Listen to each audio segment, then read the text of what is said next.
heading live. You guys can see 5K in all its glory. And welcome, should be live now. Welcome, Talos of Tech audiences, to the first official video / live stream of 2018.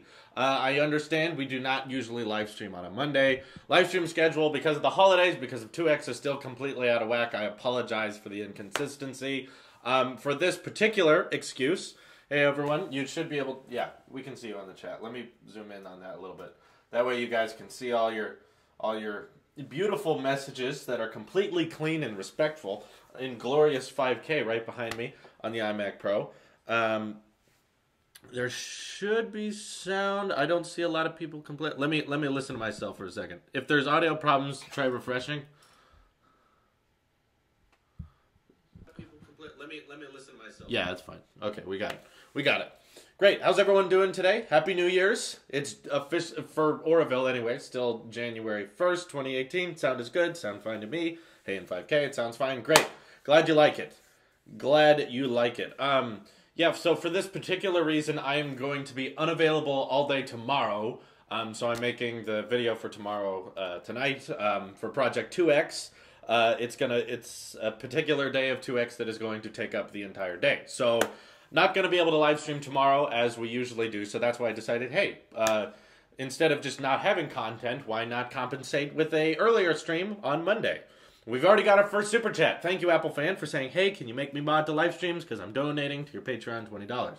Yes, you should be. All you have to do when you donate the right amount on Patreon is DM me your channel URL. That makes it a lot easier than me tracking down every single person. But yes, because you do, yes, that's for those curious. To become a moderator, on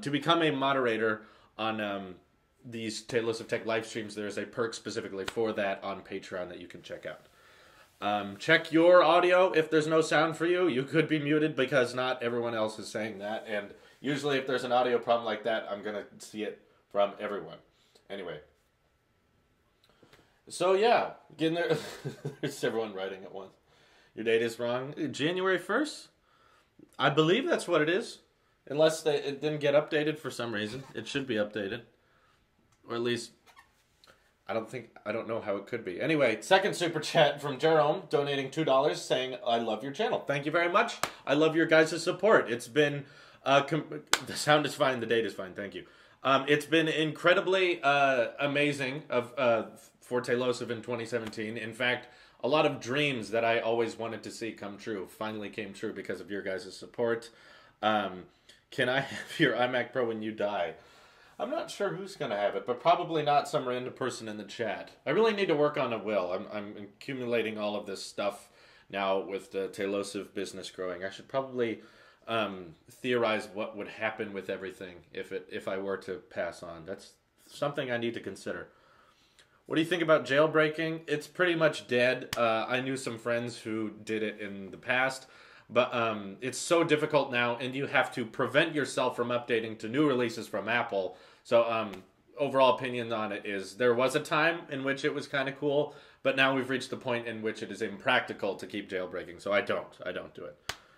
When Drew says early 2018 HomePod. Yes, that's right. Now both wireless charging AirPods, the HomePod, and the AirPower charge mat could all come out at any time. Like, I'm predicting March, just because that's usually when Apple releases things, but it is now officially early 2018, which means any of these products could be announced at any time. And if it does become available, I encourage all of you, please follow me on Twitter, because you can let me know and be like, Drew, it's available now. Make sure I know about it as soon as possible. Future quality of videos, any insight to that? I do.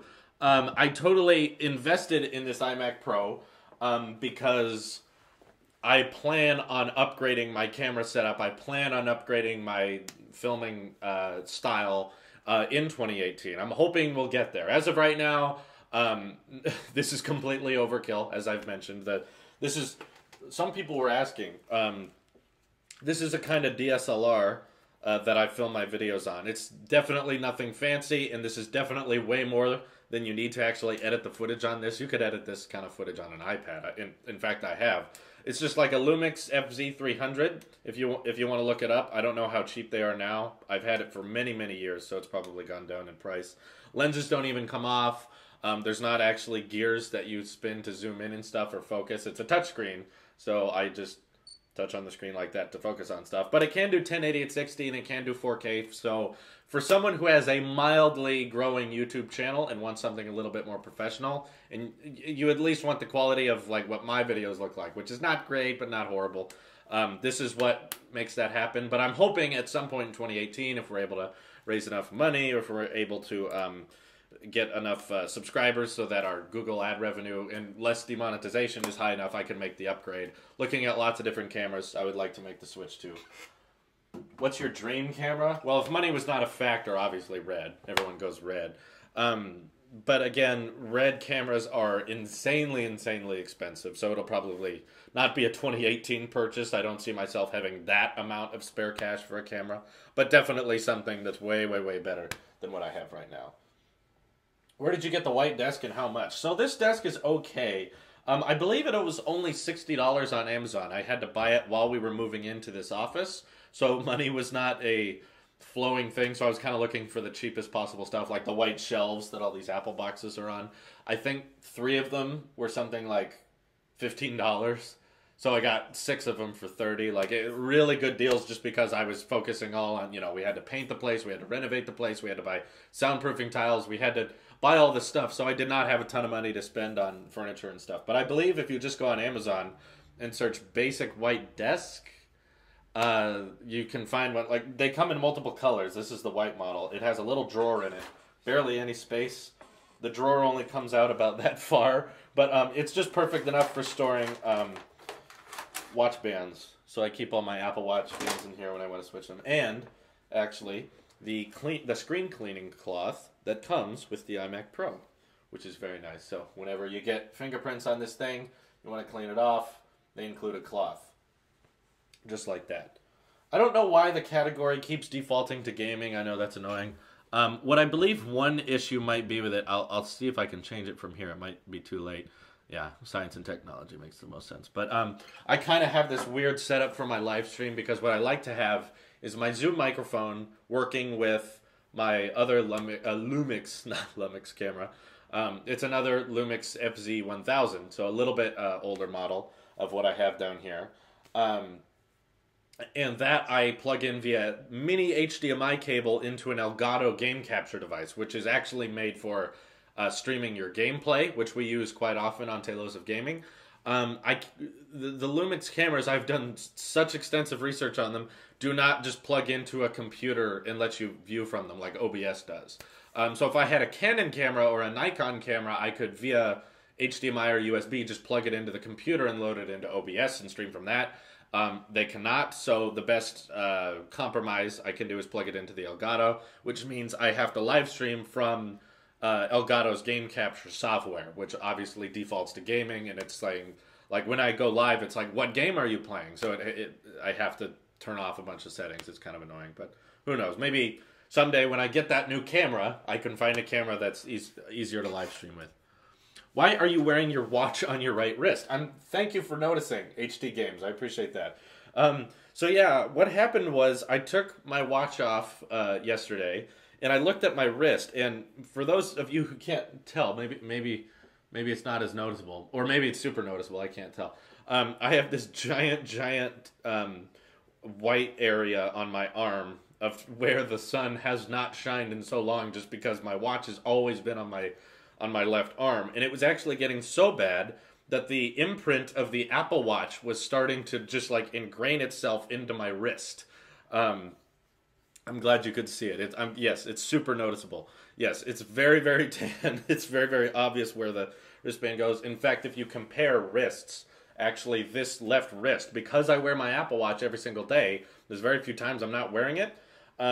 It's actually like created a smaller wrist on this side, and I was like, okay, that's a little weird. I'm not sure I like that. So I was like, you know what, just for the sake of trying to get this tan line to go away, maybe try to get the sun on this a bit more, I'll start wearing it on this arm just for a little while. It does feel weird because, first of all, this arm is used to having something on it, and now it doesn't, and this arm is not used to having anything on it. So now both arms, both wrists, feel kind of awkward. It's like, why does this have a watch on it? It's not supposed to.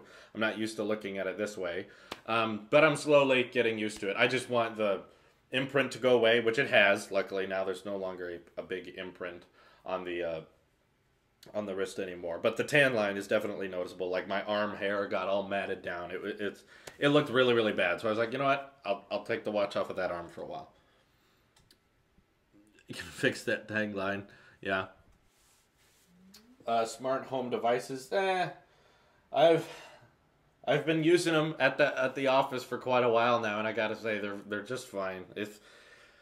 I don't know. They make good birthday and Christmas presents, but it's not something like I go run out to all my family and friends and say, "Have you bought these yet? Have you bought this type of tech product yet?" They're cool, but completely unnecessary. It's flipping switches is not that hard. It's not a giant issue that I think smart home accessories can solve. It's cool. It's neat. There's no denying that. It's a fun. I would place it more into the toy realm, but overall it saves you a microscopic amount of time, opposed to just flipping a switch. It's almost no time saved at all. It's just kind of cooler to control lights with your voice than a simple light switch, which we've done for so long. Just a little less boring. Just wanted to ask what television network you use. I'm considering completely switching to the newest Apple TV. Well, television network. I've never had cable TV in my life. Even back when I was little at my parents' house, we never had TV. Everything was Netflix. We used to be the family that we didn't have internet that was good enough to live stream to stream Netflix of any kind, but we would get the DVDs in the mail, and that used to be just how we watched movies. We never cared for a cable package, and I'm really happy we are. Like, I spent some time at my grandparents recently because they have cable and it's the holidays and my relatives are over. And cable TV is like 50% commercials now. And most of the commercials you've seen before, and they just play over and over again. And then all of the channels, I've never found a channel I like on cable TV. So First of all, it's just not for me. I don't watch sports. I don't watch the news. I prefer reading the news, and I'm not a sports guy, so cable TV is just not for me. But yeah, Apple TV's been great.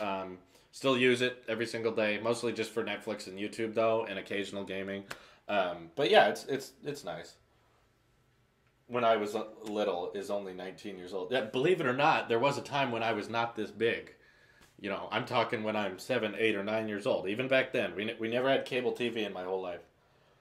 YouTube TV, what are your thoughts? I had a friend, Xander got YouTube TV and said it was basically just TV, which means that I probably wouldn't care for it. But it's at a pretty cheaper price compared to regular cable TV packages, from what I've heard. But yeah, the problem is it has a bunch of channels I don't watch or care about. So, and I believe, does YouTube TV, people are saying it's awful. Yeah. For a lot of people ask me that question, should I get the Apple TV 4K or 4th gen? I would say that the 4K mode does not add that much because, like, you have to buy a 4K TV and you have to make sure you have internet that can load 4K, and you have to oftentimes pay extra to get content that's in 4K. However, the 4K Apple TV is only $30 more than the 4th gen one, which means, like, it is pointless to not get it. Like, I don't know why someone would not get the 4K one. It's like, it's $30 more. It'll make sure that things run at 4K if you ever do decide to upgrade. And on top of that, it is an A10X chip, so it'll run games a little bit better and it won't be as laggy. Especially if I think Apple TV is really, really great at running Minecraft.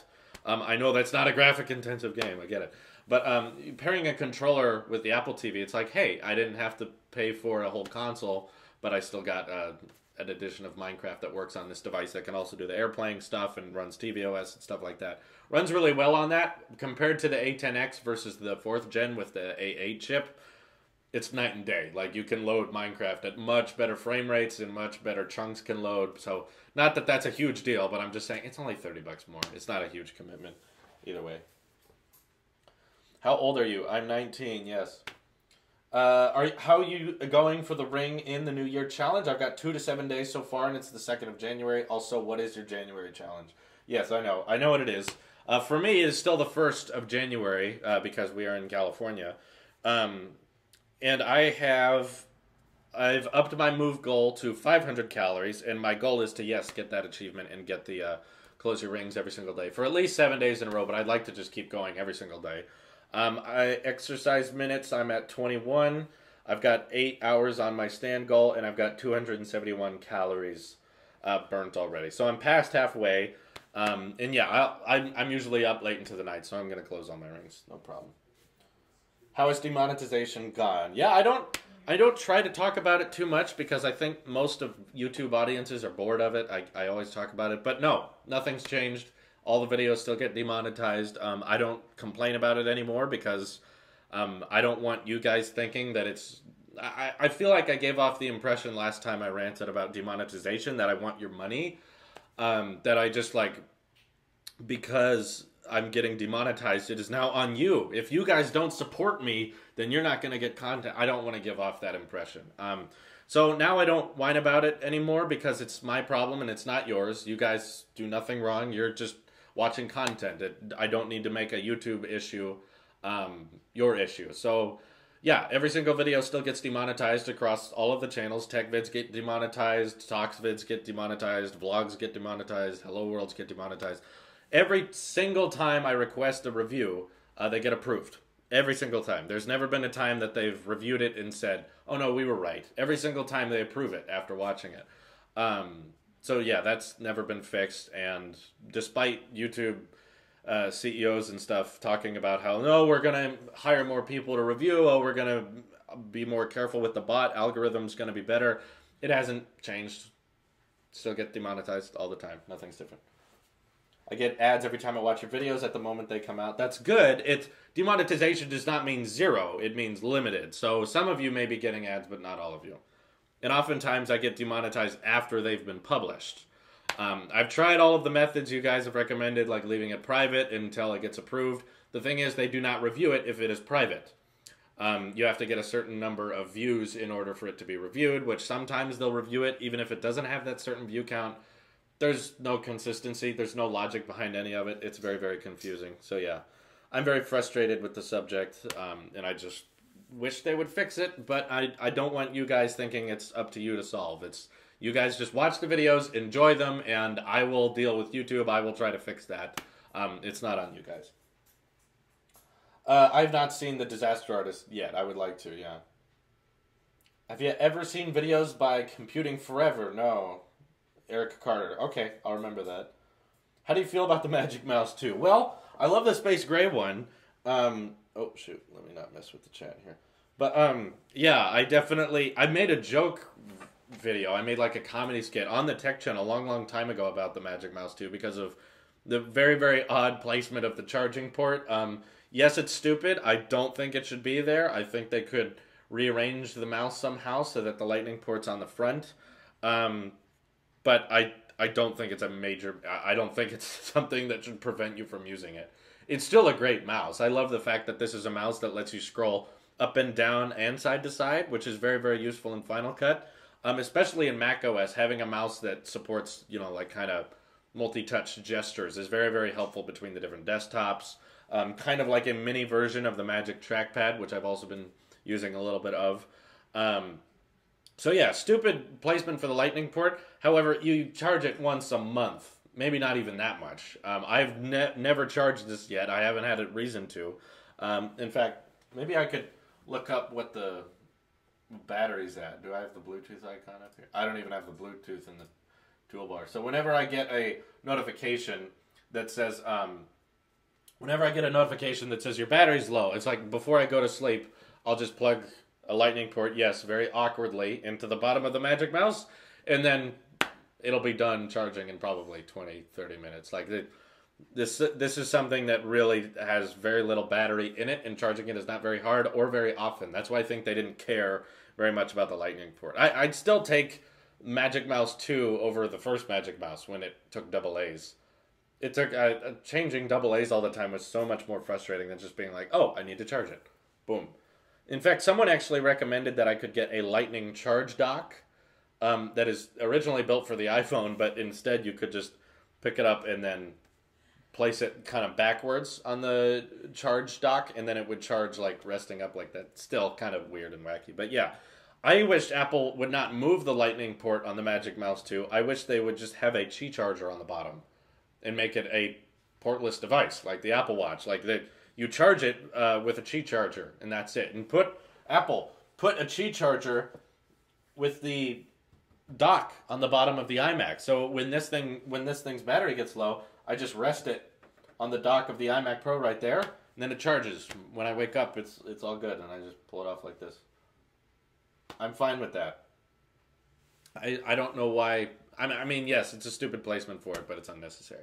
Anyway, another super chat here. The Hammer says, suggestion, few of tech channels have very quiet background music throughout the vids, would go a long way making your vids even more enjoyable. I would say we have background music on our tech videos.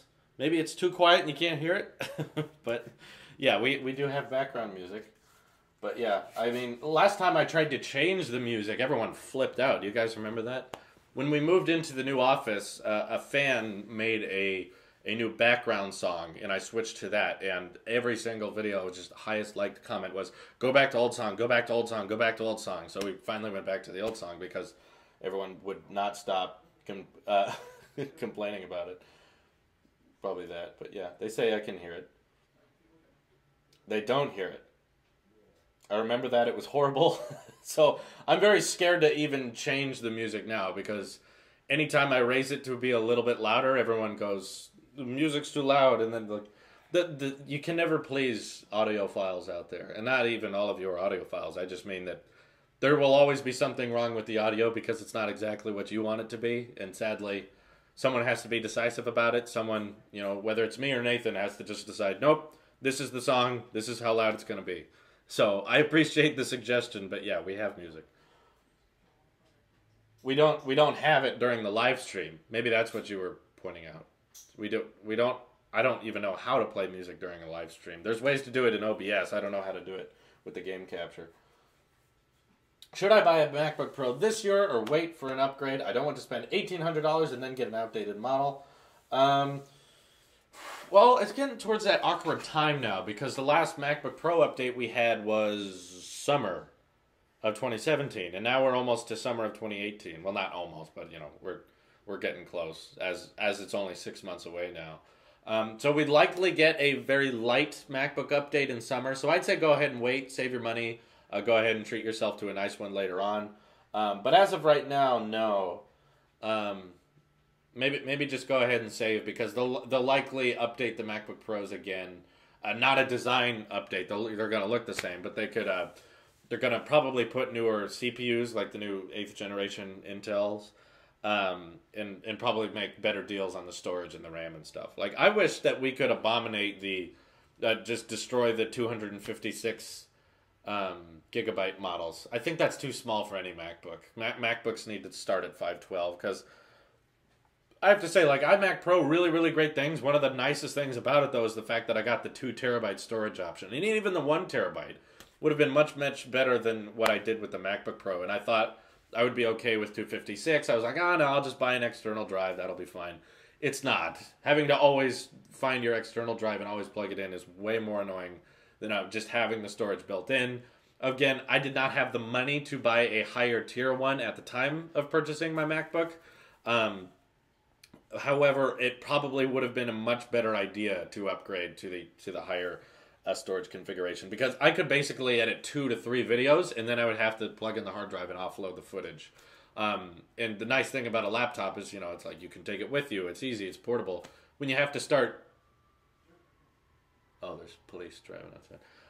When you have to start carrying your portable hard drive with you, it's just annoying and unnecessary. You should upgrade your MacBook Pro. It's still a fine MacBook Pro. I mean, I do a lot less editing on it now. So, the other thing keep in mind was that I had the 256 gigs, but also I partitioned the hard drive so that I could also run Windows 10 on it. Windows 10 is still on the MacBook Pro because I would do some light gaming on that side of it. But now that I have the iMac Pro, I have Parallels on here with Windows. Doesn't work as great as Boot Camp. We're waiting on Microsoft to update Windows 10 so it runs on this hardware. But I'm probably just going to wait a little bit more and then reformat the entire MacBook Pro, wipe the hard drive clean, get all the files off of it, and then put them a couple back on. But I do some light editing on the MacBook, so Upgrading it would mean that exporting is a little bit better, but it's like I'm not going to load my 4K at 60 files if I ever have that. I'm not going to edit that on this. I have the iMac Pro for that now. So the MacBook Pro is more for light editing, which it does great. And now that Windows 10 will be taken off of here and there won't be as much backup deep storage, because originally the MacBook Pro was doing all of the work for the entire Tailosive network. All of the artwork, all of the Patreon editing, all of the editing ever done was on the MacBook Pro and nothing else. Now that I have this to do the hardcore editing on, this can go back to being more of a casual laptop, and updating that is just expensive and unnecessary. Pooh donated Pooh100 donated $1. Thank you. No comment, but I appreciate it. Anyway, how do I super chat? All you got to do is use a browser. So if you're on mobile and you're not getting that monetization, that super chat icon, just go to Safari, find the same live stream on there, and then the super chat icon will appear. Anyway, do you think there will be an iPhone 9? Something about the number 9 tech companies don't like, so I'm just going to say no. I think next year they're going to make that switch to calling it the 2018 iPhone. They'll just call it iPhone, but then we'll refer to it as the 2018 iPhone. That's what I'm predicting is going to happen. Do you think the old school 17-inch MacBook Pro from 2011 could still be used today for moderate music / audio editing? It's you're really pushing it there. I don't think so. I actually know someone. My brother-in-law has a 17-inch MacBook Pro, and that's a little outdated. It has a lot of ports on it. I think that was one thing people liked about it. But yeah, I wouldn't recommend it just because batteries at this point are going to be a lot more delayed, and probably down throttling the MacBook, as Apple has been known for more recently. But yeah, don't write weird things in the super chat, because you don't get your money back, and we're going to delete the comment if it's inappropriate anyway. We have mods who do this kind of thing. So thank you for your donation, but please keep inappropriate comments to yourself. I'd greatly appreciate it. Anyway, Andrew donated $5. Thank you very much. Says, what do you think about iPhone X's camera? Easily best smartphone camera I've ever used. I understand there are individual instances in which the competition can do better. I recently heard actually that they're bringing the Pixel 2's portrait mode to Nexus devices and the original Pixel, which I'm actually very fond of that. I'm glad they did that. I don't know why they waited so long, but iPhone 10, as someone who takes a lot of video, is amazing. The fact that it has that dual camera, that if you're curious, go watch my vlogs on Tailosive Talks, because all those vlogs are on the iPhone 10 now.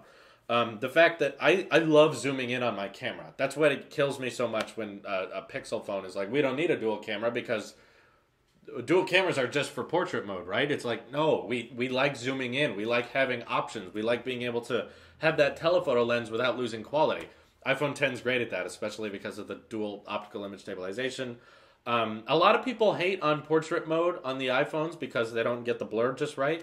For me, it's worked just fine. It might not be exactly right, but it doesn't make the camera not worth it to me. The fact that it can do 4K at 60, 1080 at 240, for me, puts it aside from the competition. It's like, well, there's something you can't do, and this can, and I prefer that, honestly. Having a phone that can do 4K at 60 is kind of mind-boggling to me. I'm impressed by that. Ihirasawa says, what's the future? Music created by computers or music created by instruments? Oh, it's going to be more of the same. I mean, right now it's both, right? We've got people who do lots of dubstep editing, and there's lots of actual music created by instruments, but we record them with computers, and we can fix their tone with computers. If there's little mistakes that are made in the performance of whoever's playing the instrument, we can change that with computers. And then, of course, yeah, there's lots of people who are entirely keyboard-based now, and they can play any instrument you can think of, drums, guitar, anything on a piano keyboard, and they just change the instrument they're playing on. It'll be more of the both. I don't think either is going to take over or go away completely. So I don't think we'll ever reach a point in which music is only created by computers and instruments are never used, but I also don't think that there will be a time in which computers never... Well, obviously, there will never be a time in which computers don't make music, but they're here to stay, but instruments are also here to stay.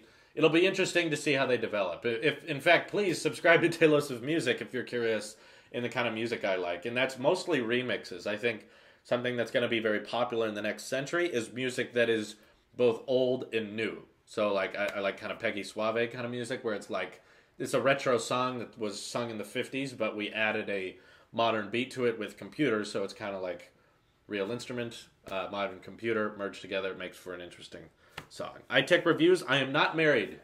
No, there's no rings on this yet. I'm dating my beautiful girlfriend Louise, and in fact today is our 1-year anniversary, which I'm very excited for. Yeah, so am dating, but no, marriage is not in my life yet. I'm not there yet. I'm mostly focusing on my career as of right now and trying to get that settled in. Once I have a more consistent income and I have a more, I'm in a financial state in which I can support myself and my hope-to-be wife, then I would start considering that. But as of right now, focusing on you guys, the channel, Taylosive, all of that. Anyway, happy anniversary. Thank you. Don't get married at all. It's too expensive. For some, it might be. Can you do a video on how to set up a smart room? I mean, it's not that really difficult. I mean, you get a smart bulb and you change it just like you change a regular bulb.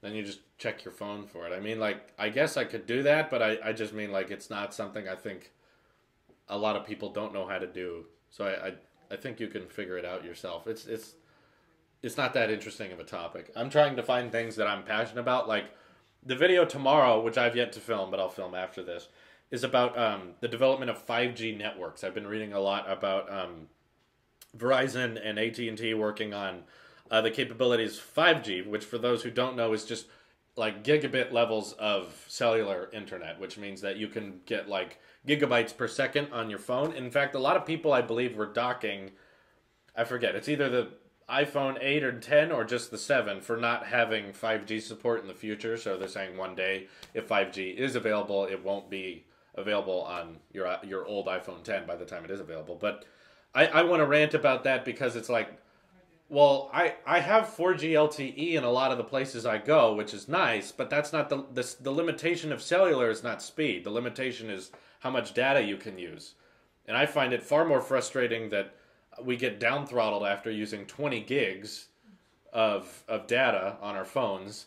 And after that, they throttle you down to like 300 kilobits a second. So like, why are we focusing on 5G technology when we can't provide any cell phone with more than 20 gigs until we have to down throttle them to under a megabit? So it's like, who cares how fast it is? It's like, okay, now it only takes 20 seconds for you to reach your data limit and then you get down throttled. And I know there's like T-Mobile who doesn't down throttle in Sprint, but they have such awful coverage, especially for someone who lives out not in a city, who lives in a foothill, more rural area. T-Mobile and Sprint is a joke. Like we wouldn't get coverage anyway.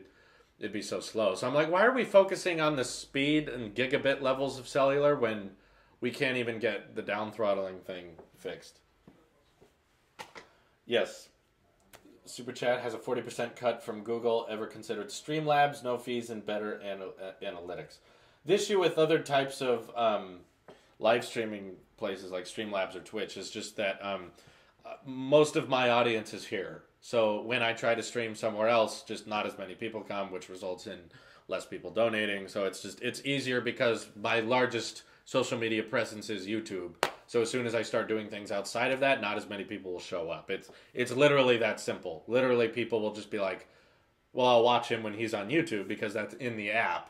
But if he's on some other app that I don't have or I don't have an account for, then I'm not going to set it up. Believe it or not, despite YouTube taxing every single super chat, I would still make more off of YouTube live streams than I would on Twitch or Streamlabs or wherever.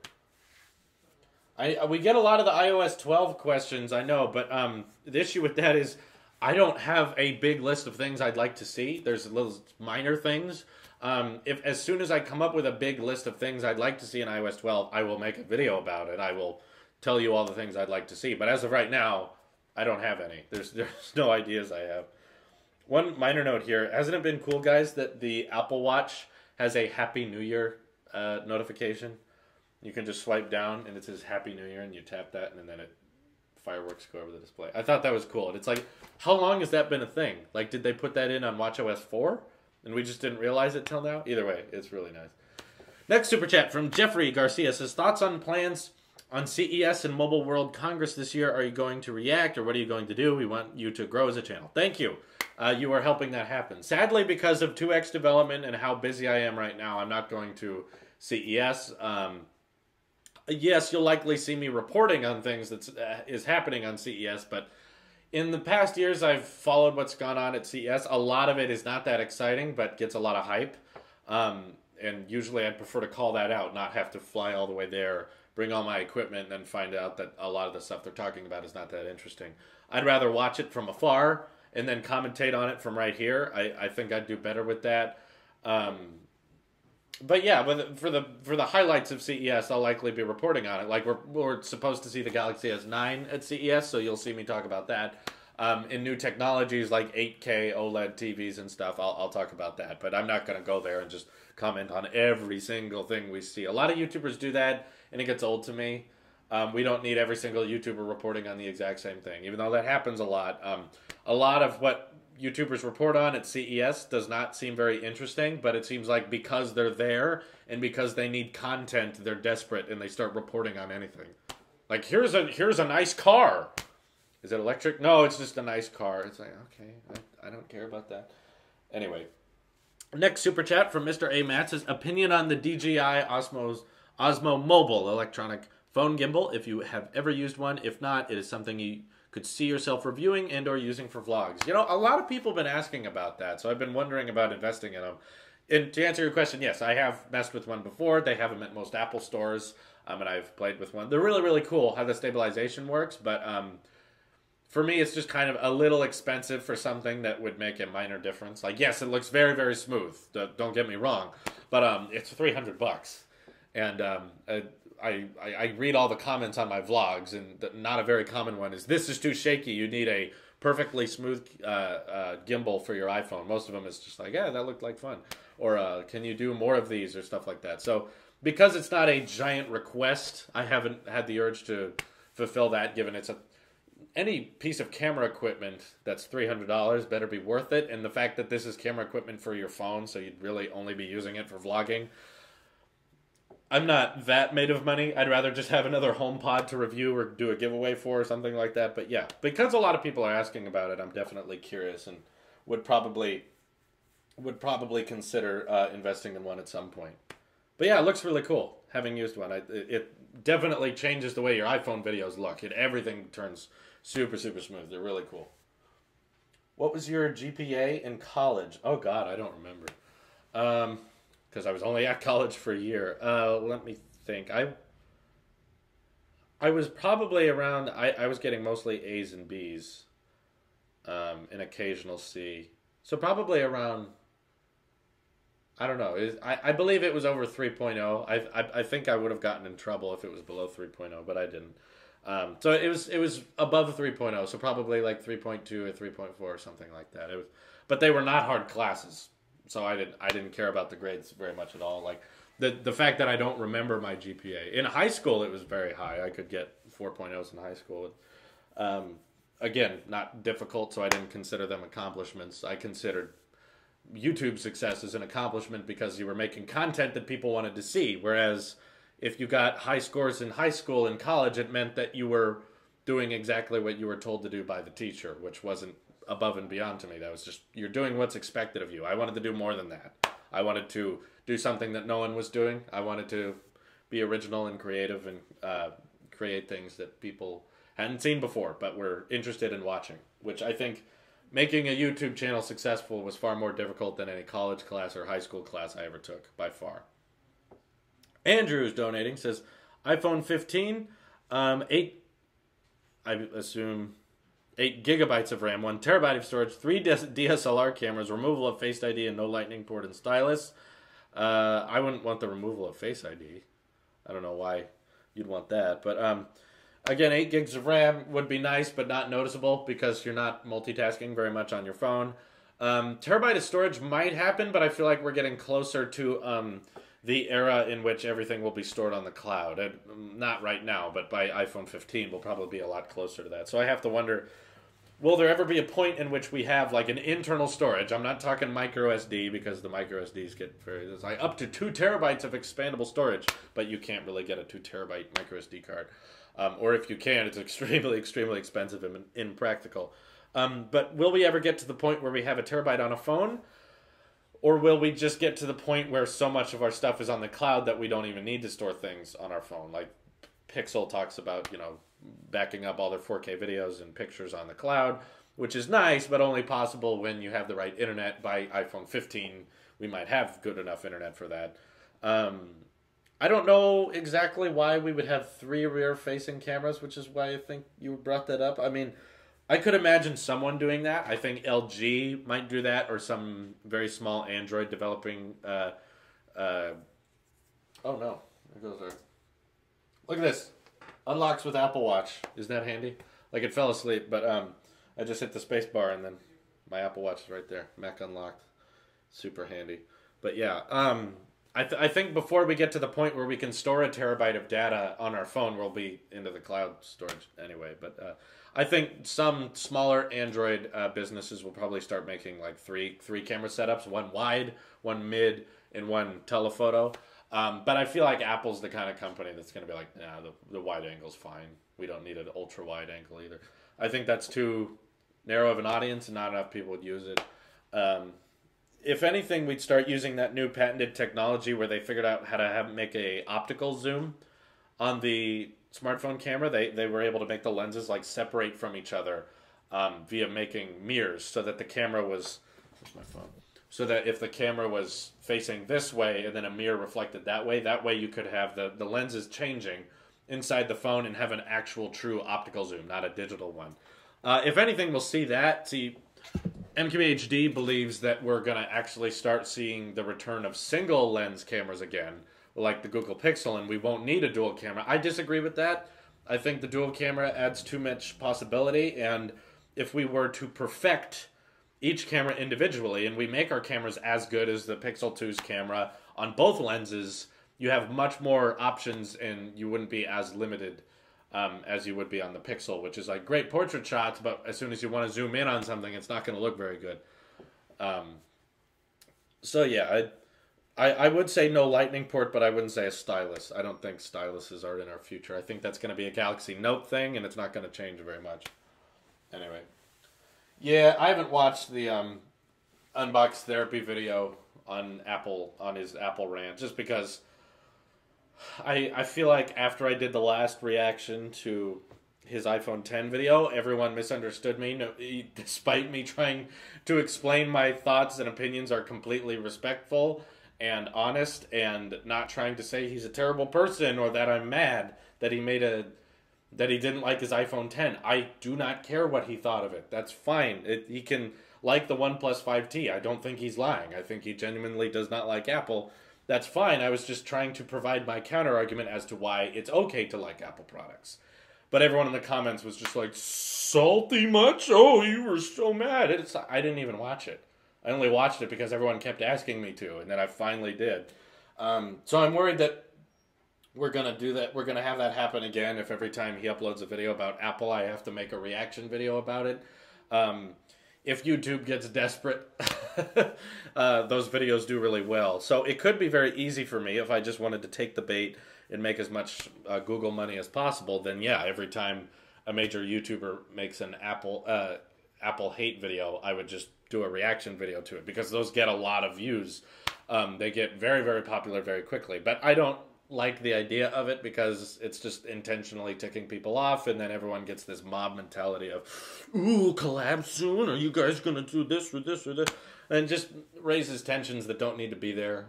If I met Lou in real life, it would be a totally normal conversation. I think he's a great YouTuber, and I'd just be like, I disagree with your thoughts on that. And then he would provide his counter argument, and I'd be like, okay, I understand, but I still think I'm more right than you are. It would just be a very basic debate. It would not be an argument, whereas people in the comments like to turn it into all-out war. Like it's an, oh my god, you're so salty. You'll never be... This is why you have 65,000 subscribers and Lou has 9 million or 10 million. It's like, that's why. Yes, we started making YouTube videos at the exact same time. He hasn't had any different circumstances or lessons. Like, that's why I'm a much smaller channel. That explains it. But yeah, I don't need to go in on that. I do not watch 9 to 5 Mac, no, but I know a lot about them. Yeah, make more clickbait titles. That always makes people happier. You did a collab. You did the collab with MKBHD. What about everything Apple Pro? He's not interested in collaborating. I did not receive an official statement from him. But the thing is I in that Dear YouTubers video I did, Marquez commented on it and said, "Yeah, I'll be down to collab anytime." And then everything Apple Pro didn't respond. So then a lot of you, very gracious but kind of too much sometimes fans, went to everything Apple Pro's videos and said collab with Talos of Tech, and then everyone liked that comment, and it was about the second most liked comment on one of his videos, and then he deleted it. So I took that as the message as he's not interested. And by the way, don't hate on him for that. There were even people telling me that on Snapchat he called me a B word or something like that.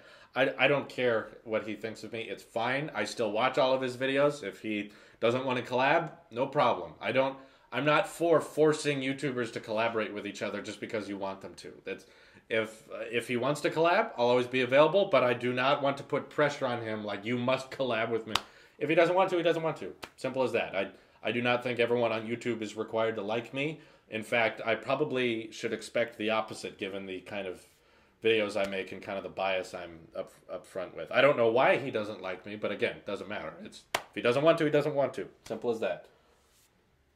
You too good for him now. Like, no matter what he says about me, even if he made a video that was just like Talos of Tech is the stupidest YouTuber I've ever seen, I'd still watch all his videos. I'd still subscribe to him. Anyway, thanks for putting my lemon milk ad on the Talks Twitter. I have loved seeing you guys grow this past year and can't wait for more this year. Yes, thank you, Ben.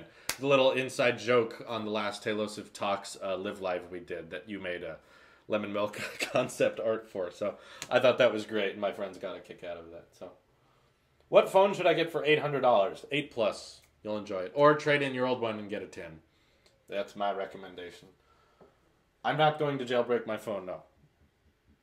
Your honesty is very appreciable. Thank you. I want to be honest with you guys. There's a lot of people who on Twitter and on YouTube will be like, Drew, I get that you're biased, but you don't have to defend everything Apple does during the whole battery issue thing. It's like, I don't think I'm stupid in this situation. I really genuinely believe they did the right thing, and I think people are overreacting, and I don't think they should have had to lower the battery replacement costs. It's nice that they did. That was very generous of them, but I don't think it was necessary. And people are like, Drew, come on. Don't be that sheepish. It just comes off wrong. And I'm like, I'm serious. I legit believe they did the right thing. They had the option of let phones die and let the batteries shut down early, or slow down the CPU a little bit and the phone will last longer. That's a no-brainer to me. Of course you're going to slow down the phone so it lasts a bit longer. We are already getting reports that Galaxy Note 8s, once they hit 0% battery, are not turning back on. Did you see that article?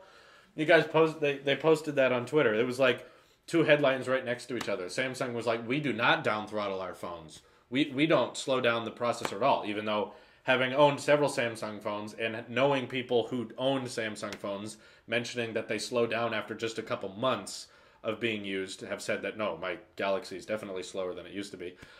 So right after Samsung claims we don't slow down our phones, immediately we get reports about Note 8 not turning on after the battery hits 0. It's like, funny.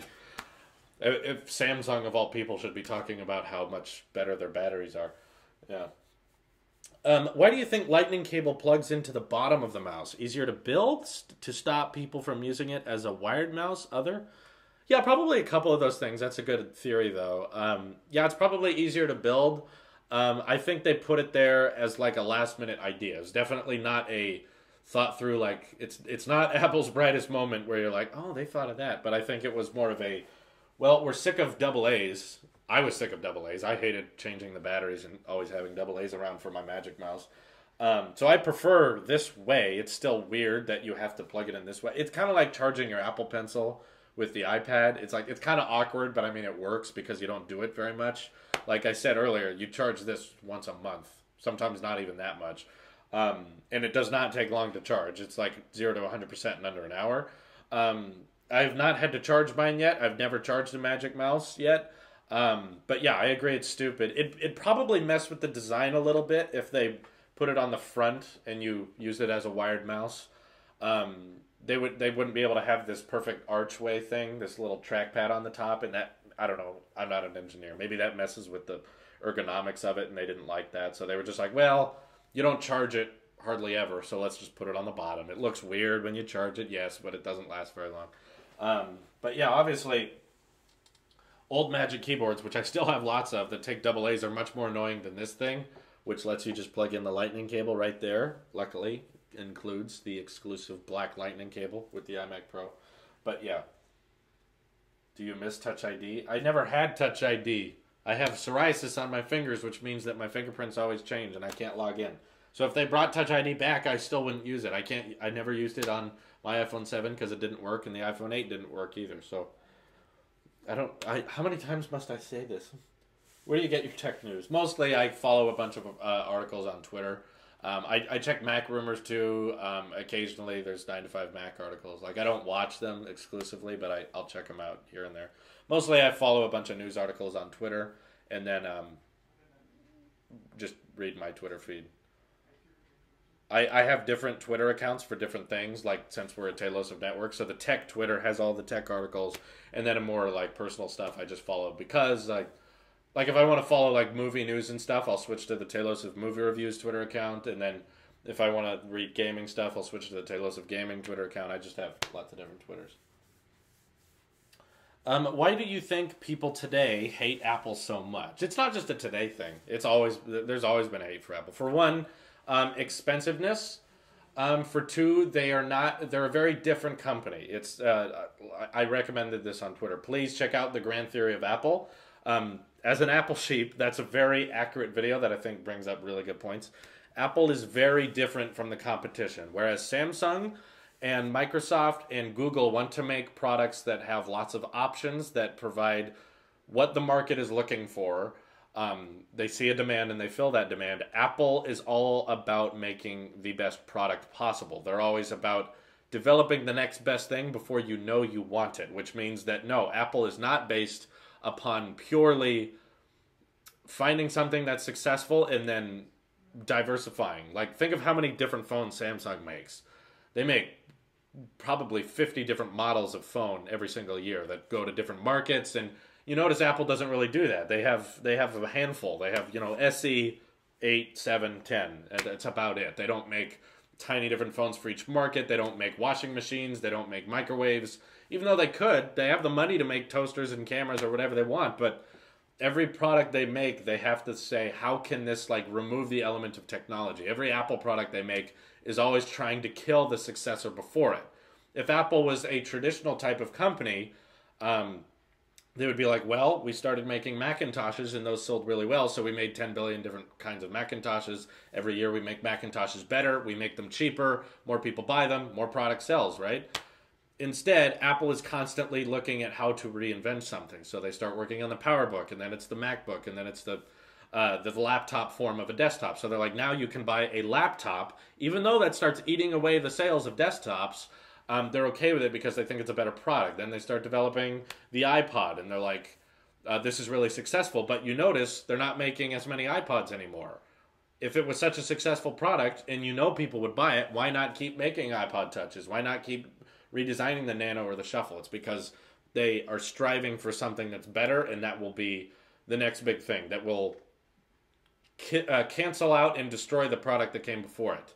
So that's why they would have such a successful empire with the iPods. iPods are selling great, and yet they make the iPhone, knowing full well that the iPhone is going to kill the iPod. They know that.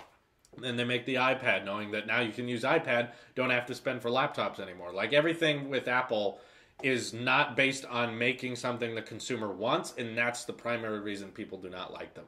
Is that they do not seem to be a company that is favoring making something you want. They're favoring making the better product. So they're like, you don't want this right now, but you will want it later. And there's very few companies that operate in that regard. I would try to consider Tailosive as that, as like, this is the network that you didn't know you wanted, but Apple's definitely like the pioneer of that, of saying like, you don't want this right now, but you're going to want it 10 years from now, and then you won't know how you lived without it. Doing things like removing the optical drive, the CD drive, something that removes options, and that's something consumers want. So why would they do that? It hurts. They get negative press by that. Samsung doesn't operate this way. And they removed the headphone jack, and they removed Touch ID because they think they found a better way that you are going to prefer. So it's almost a lack of control in a way. A lot of people would think that if I complain about something enough, then they will do it. And Apple's always been the courageous ones to be full of courage to just say, no, everyone wants this, but we're not going to do it. We know a better way, and you're going to get used to it. So probably that's why people hate so much is, first of all, they're expensive, and second of all, they tell you what you want. Whereas it's fair to say most people would be okay with saying, no, I don't want that, I want this, and therefore this is better because I want it. Whereas Apple's always been more like, no, you don't want that, you want our thing, which is intimidating for a lot of consumers, and I know a lot of people who just don't like the fact that Apple likes things to be all inclusive. They don't really support much diversity in the ecosystem. They're always like, if you have an iPhone, you get the Apple Watch and the iPad and the MacBook, and those work good together, and they don't work well with other things. I believe that the reason I'm an Apple sheep is because that results in a better experience overall. Having an iMac, MacBook, iPhone, Apple TV, iPad, Apple Watch, all of that results in your technology working with you and being less of a burden. I think that Apple's all about making hardware actually get out of the way, using hardware as little as possible, checking your watch so you don't have to use your phone, using your phone so you don't have to use a laptop, and using a laptop so you don't have to use a desktop. That's kind of their whole history, has been always trying to get technology out of the way, not trying to make new technology that you go out of your way to use, which is more of what like a smart speaker does. Anyway, I've never used the headphone jack on my 6S ever. That's good. Congratulations. There are Tailosive shirts. Go to any other Tailosive tech video and look at the description. There's Apple Sheep merch and there's Tailosive merch. There's all kinds of merch. What do you think of Microsoft CEO? He seems like a cool guy, but it's Microsoft. This is definitely not my favorite company. Is Project 2X going to be a $130,000 red camera drop test? Absolutely. That's what I meant by it will change all the channels, and it will be forever noticeable on Tailosive from there on out, is that we're going to drop a red camera. Yes. I'm getting the iPhone 10. Does the back scratch easy? Well, mine hasn't scratched, but I've been babying mine. Usually I'm a caseless kind of guy, but with the iPhone 10, I've been very careful with it, just because it's so expensive. So I would say don't take any chances. Go ahead and find yourself a case you really like. If you don't like cases, get like a thin one like this from Kadabi. Very, very thin. It's almost like a D-brand skin, but it's a case. So that's what I'd recommend doing.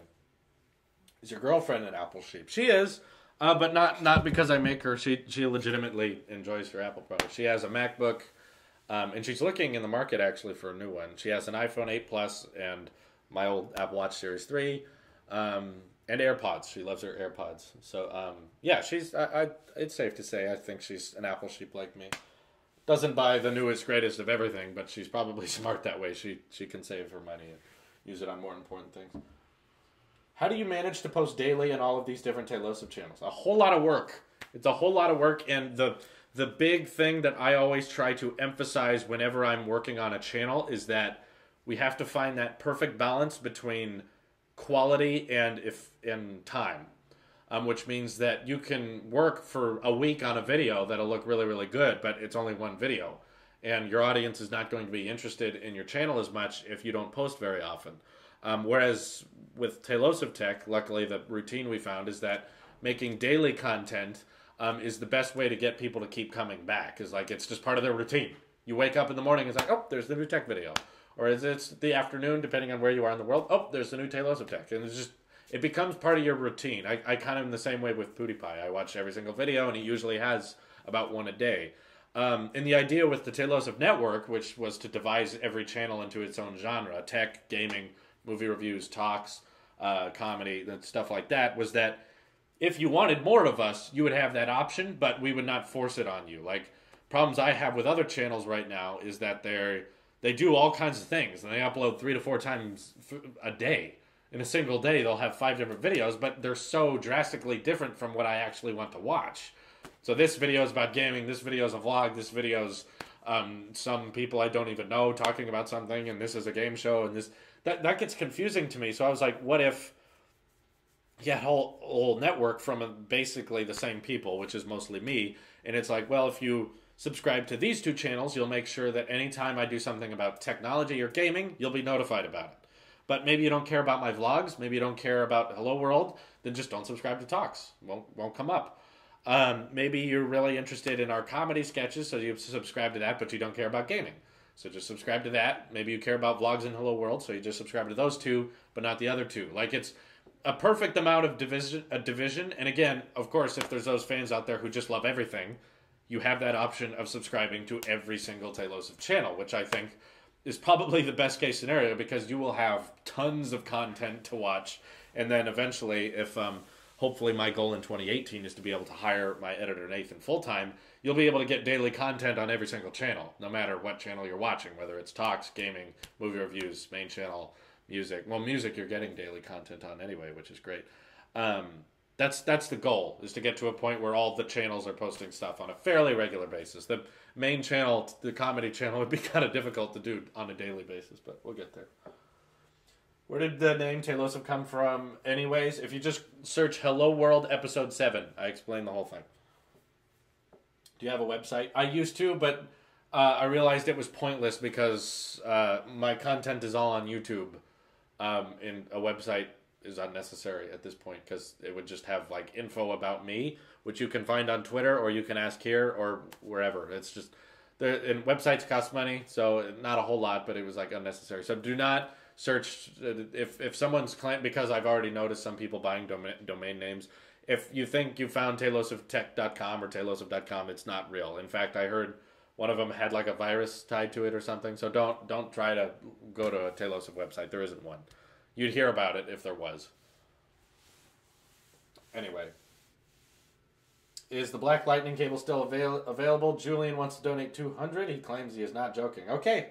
That is the number. Julian, if you super chat 200 right now, I will open your channel URL in a different tab and make sure there's a way to contact you. And then we will mail you the Black Lightning cable and a signed letter from me, because it's not really for the cable. You're supporting the channel, which I appreciate. Those numbers still hold up. What was it again? I said Magic Trackpad is 500, stickers are 150, and the cable is 200, because I want all these things, but you guys can convince me I don't want them. I don't want to sell them, but if you're willing to pay an absurd amount, then fine. Just make sure your channel has a way to contact you. Because if I go to your channel and there's no email or anything to contact you with, then I'm kind of screwed. If someone offered you a free Note 8 or iPhone 8, would you take it? Absolutely, it's free. I mean, come on. Like, if anything, if I was offered a free Note 8, I would probably give it to one of my friends. Or an iPhone 8, I would do a giveaway. Honestly, I wouldn't use it, but yeah, if it's free, heck, why not? Hey, Drew, just wanted to thank you for convincing me to get the Macbook Pro. Loving it so far. Great. I'm glad you like it. That's really all this channel is about, is saying that if you like Apple, it's okay, and if you try them out, I think you're going to enjoy them. And I love reading those comments and those tweets saying that, yep, this is good. A free Pixel? Yeah. If there's a free Pixel, I'd probably just shoot it or do a drop test on it, because I don't care about it. Probably review it first. Try it out. Use it as a phone, and then take some pictures with it, and then review the phone, and then destroy it. Probably something like that. Why don't you get Instagram? Because I have one. I have several, actually. There's a Taylosive Tech Instagram, a Taylosive Talks Instagram, a regular Taylosive Instagram. There's all kinds of Instagram. You got the 512 gigabyte iPad Pro. I don't know how you use up so much space. You don't.